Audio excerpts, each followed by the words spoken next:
अब हम लोग आगे देखते हैं, जैसे कि हमने पहले चर्चा किया था पीआईओ के बारे में और फिर ओसीआई कार्ड के बारे में। तो 2011 में केंद्र सरकार यानी भारत सरकार जो है एक घोषणा किया था, भारत सरकार घोषणा किया कि जो पीआईओ कार्ड है और ओसीआई कार्ड है, इन दोनों को एक साथ कर दिया जाए, यानी अलग नहीं माना जाएगा, यानी एक ही कार्ड होगा अभी। क्योंकि इन दोनों जो है इसमें लगभग सुविधाएं समान ही थे, इसलिए जो है यह एक भ्रम भी उत्पन्न करता था और प्रशासनिक अड़चनें भी ज़्यादा हो जाती थी। उनको कम करने के लिए जो है इन दोनों को एक कर दिया गया। और इसके अलावा जो सूचना ब्यूरो है, इंटेलिजेंस ब्यूरो है, इसने भी सलाह दिया था कि इसको एक कर दिया जाए, इसलिए एक कर दिया गया। अब जो है हम लोग देखते हैं सीएए को।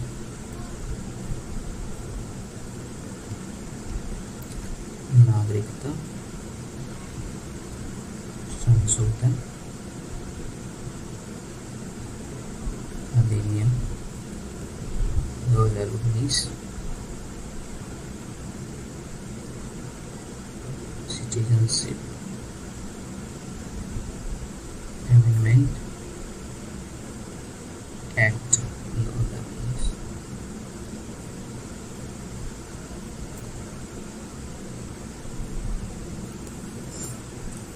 इसमें क्या हुआ कि संसद द्वारा नागरिकता संशोधन विधेयक 2019 पारित किया गया और इसको जो है राष्ट्रपति की अनुमति मिल गई, तो यह अधिनियम बन गया। ये अधिनियम बन गया और अधिनियम बनने के बाद जो है ये नागरिकता संशोधन अधिनियम 2019 के नाम से जाना जाने लगा।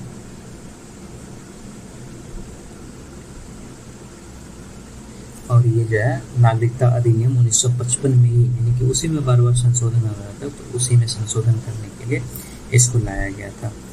ठीक है। और जो नागरिकता अधिनियम 1955 है उसमें हमने देखा था कि नागरिकता प्राप्त करने के लिए कई तरह के आधार थे, जैसे कि उसमें जन्म के आधार पर नागरिकता हो गया, वंशावलित हो गया, पंजीकरण हो गया, देशीयकरण या फिर क्षेत्र के समावेशन के आधार पर नागरिकता दी जाती थी। तो अब देखते हैं कि इसमें क्या क्या प्रावधान किया गया है। संशोधन अधिनियम के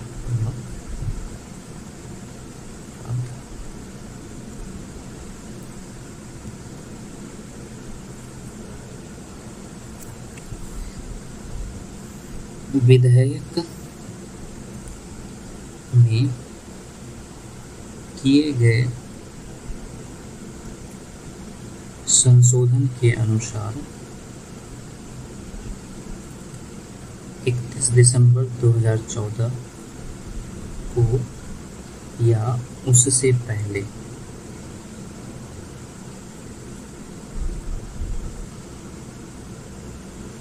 अफगानिस्तान, बांग्लादेश और पाकिस्तान से भारत आए हिंदुओं, सिखों, बौद्धों, जैनियों, पारसियों एवं ईसाइयों को अवैध प्रवासी नहीं माना जाएगा। इसमें बस मुस्लिम को जो है वो वंचित रखा गया है।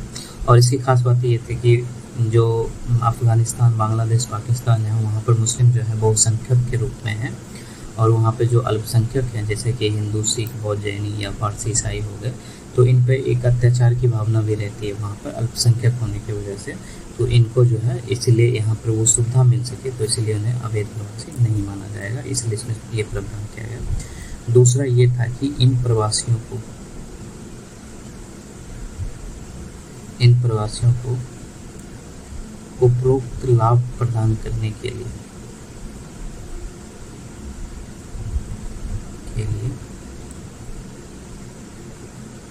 केंद्र सरकार को विदेशी अधिनियम 1946 और पासपोर्ट जो भारत में प्रवेश के लिए होता है, भारत में प्रवेश, ये कब का अधिनियम था? 1920 का अधिनियम था। 1920 में भी छूट प्रदान है।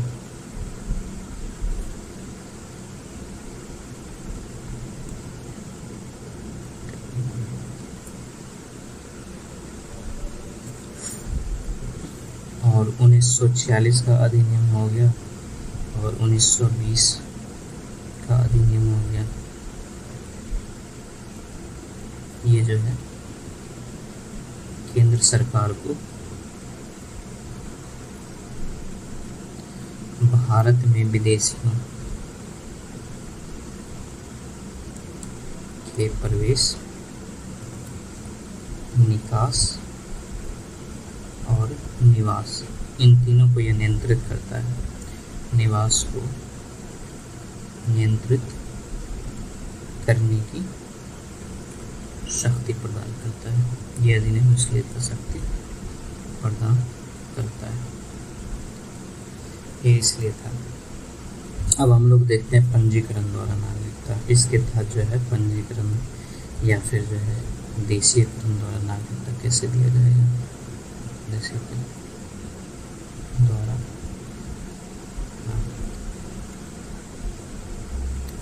ये अधिनियम जो है ये देश मतलब किसी भी व्यक्ति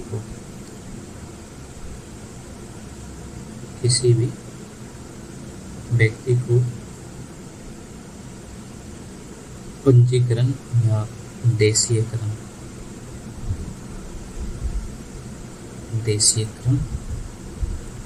द्वारा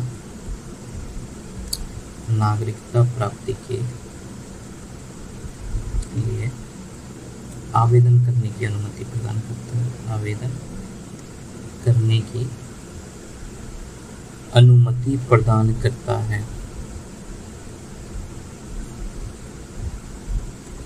लेकिन इसके लिए कुछ शर्त हैं, लेकिन इसके लिए कुछ योग्यताओं को पूरा करना अनिवार्य है।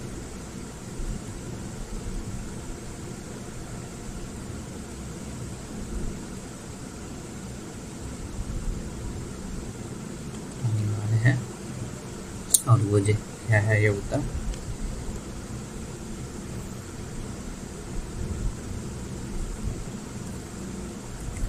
पहली योग्यता है कि आवेदनकर्ता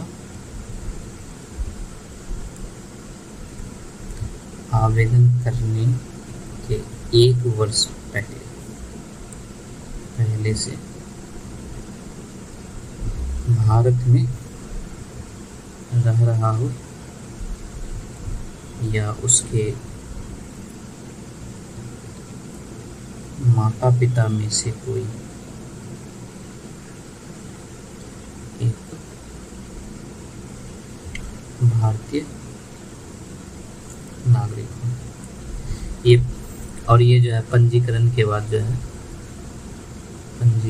बाद आवेदन कर सकता है। दूसरा है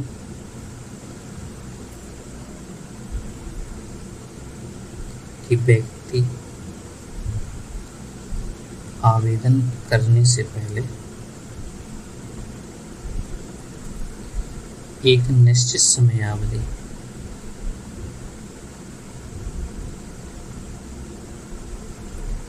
से भारत में रह रहा हो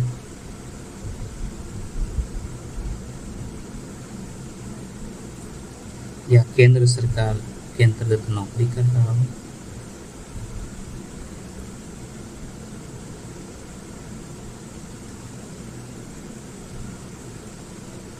कम से कम 11 वर्ष का समय उसने भारत में बिताया।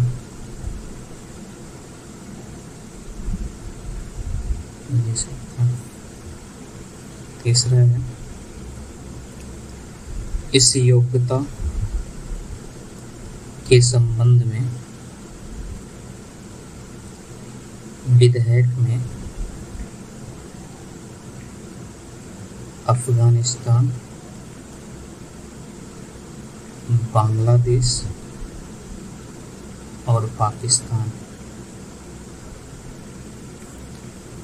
के हिंदू हो गया, हिंदू यानी वही है हिंदू, सिखों एंड मुस्लिम को छोड़कर बौद्धों, जैनियों, पारसियों एवं ईसाइयों के लिए प्रावधान है। और क्या लिखा गया है कि व्यक्ति के जो इन समूह हैं, व्यक्तियों के, इसके लिए समय भी घटा दिया गया है। इन समूहों के लिए 11 साल की अवधि घटाकर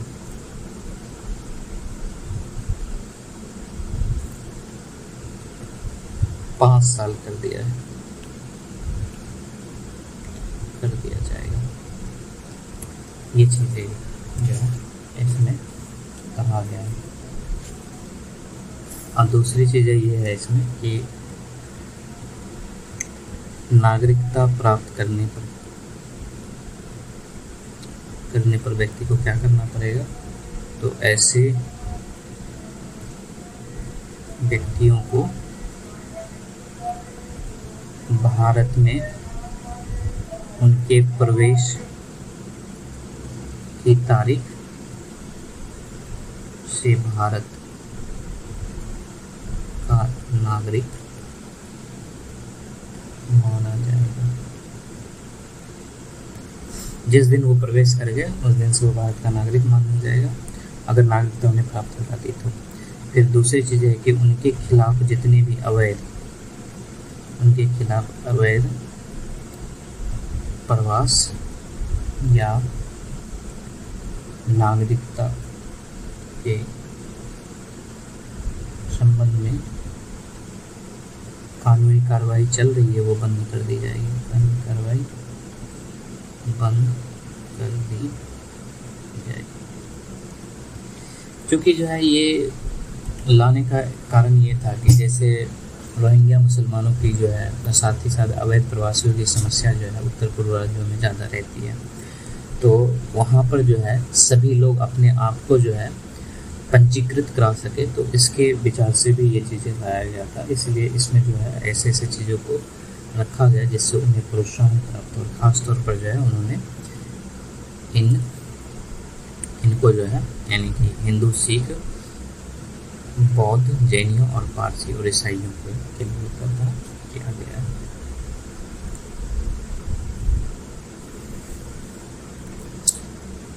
अब इसकी व्यवहारिकता क्या है? संशोधित अधिनियम की व्यवहारिकता यानी कि ये कहाँ कहाँ पर लागू होता है और कहाँ कहाँ पर नहीं होता है। जैसा ये है कि जो अवैध प्रवासी हैं, अवैध प्रवासियों के लिए नागरिकता का प्रावधान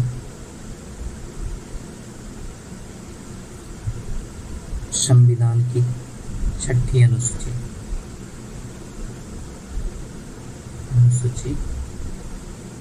में शामिल क्षेत्रों पर लागू नहीं होगी। और शामिल कौन कौन है इसमें? तो इसमें असम है, मेघालय है, मिजोरम है और त्रिपुरा के आदिवासी क्षेत्रों, सिर्फ आदिवासी क्षेत्रों पर लागू नहीं होगा। और जो आदिवासी क्षेत्र है उसमें कौन कौन शामिल है, तो अगर हम गौर करें तो इसमें जो है कार्बी है, कार्बी आंगलोंग जो कि असम में है। इसी तरह मेघालय में जो है गारो हिल्स हो गया, ये मेघालय में हो गया। चकमा जिला ये मिजोरम हो गया। और त्रिपुरा में तो आदिवासी है, त्रिपुरा आदिवासी क्षेत्र जिला हो गया। ये जो है इसमें शामिल है, इस पे जो है लागू नहीं होगा। दूसरी चीज़ें जो है इसमें कहा गया है कि इसके अलावा यानी उपरोक्त जो था उस जगह के अलावा जो है यह जो है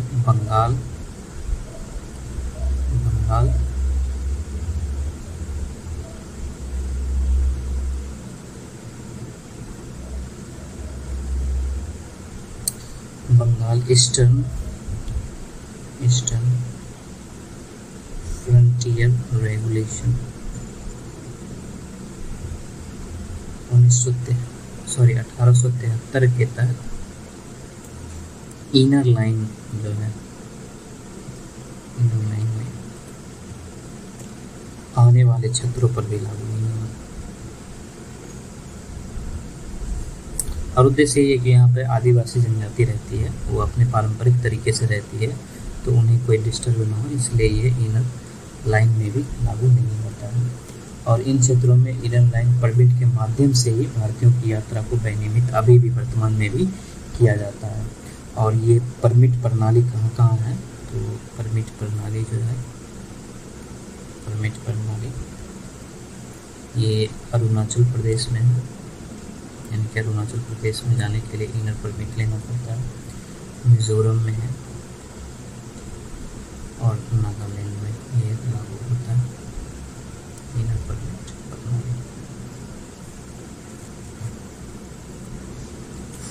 और जैसे कि अब हम मणिपुर के बारे में देखें तो इसमें एक बात है, मणिपुर का भी ऐड हो सकता है।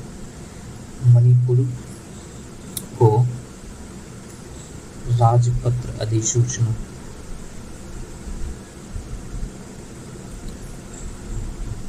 के माध्यम से इनर लाइन परमिट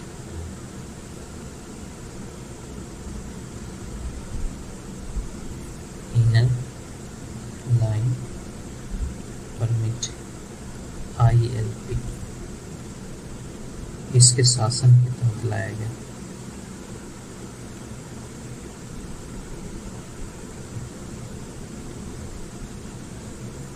और इसके लिए संसद में बिल भी पारित किया गया था। अब जो है इसके जो है ये जो है OCI पंजीकृत को इस अधिनियम के द्वारा जो है रद्द कर दिया गया, यानी OCI के पंजीकरण को रद्द करना।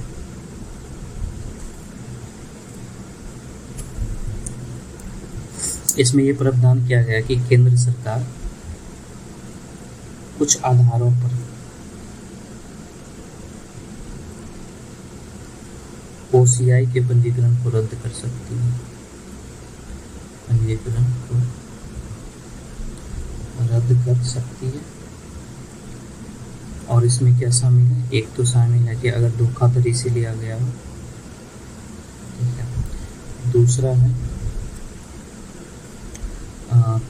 जैसे कि तिथि से अगर 5 साल की अवधि के भीतर जो है OCI कार्ड धारक को 2 साल या उससे अधिक का कारावास की सजा सुनाई गई है। तो इसको कैसे लिखा जाएगा, इसको लिखा जाएगा जैसे कि अति OCI ने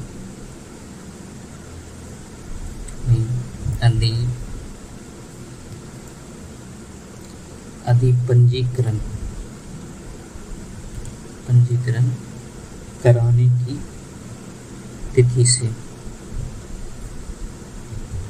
5 वर्ष की अवधि के भीतर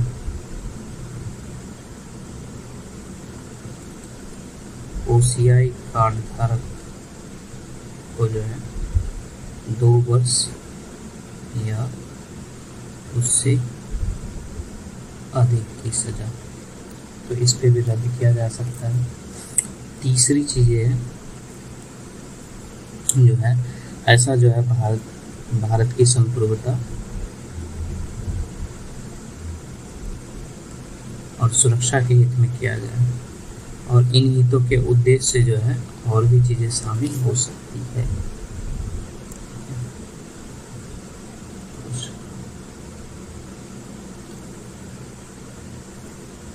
इसके अलावा जो है विधायक पंजीकरण को रद्द करने के लिए एक और आधार जोड़ता है, और वो आधार क्या है कि OCI ने केंद्र सरकार द्वारा अधिसूचित अधिनियम या अन्य किसी कानून के प्रावधानों का उल्लंघन किया, तो इस पे जो है रद्द किया हो, तो इस पे भी जो रद्द किया जा सकता है।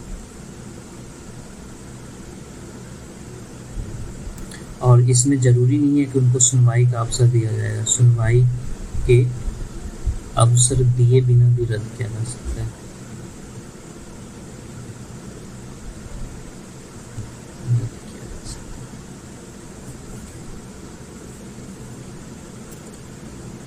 अब जैसे ये संशोधन हुआ, तो इस संशोधन को लेकर चिंता क्या है?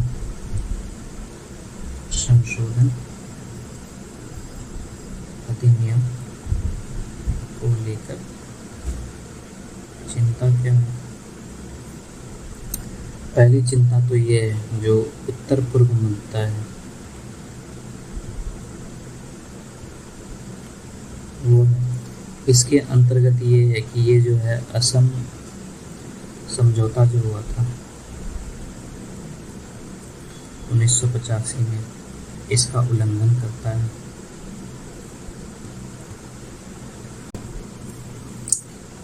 अब हम लोग आगे देखते हैं, जैसे कि हमने पहले चर्चा किया था PIO के बारे में और फिर OCI कार्ड के बारे में। तो 2011 में केंद्र सरकार यानी भारत सरकार जो है एक घोषणा किया था, भारत सरकार घोषणा किया कि जो PIO कार्ड है और OCI कार्ड है, इन दोनों को एक साथ कर दिया जाए, यानी अलग नहीं माना जाएगा, यानी एक ही कार्ड होगा अभी। क्योंकि इन दोनों जो है इसमें लगभग सुविधाएं समान ही थे, इसलिए जो है यह एक भ्रम भी उत्पन्न करता था और प्रशासनिक अड़चनें भी ज़्यादा हो जाती थी। उनको कम करने के लिए जो है इन दोनों को एक कर दिया गया। और इसके अलावा जो सूचना ब्यूरो है, इंटेलिजेंस ब्यूरो है,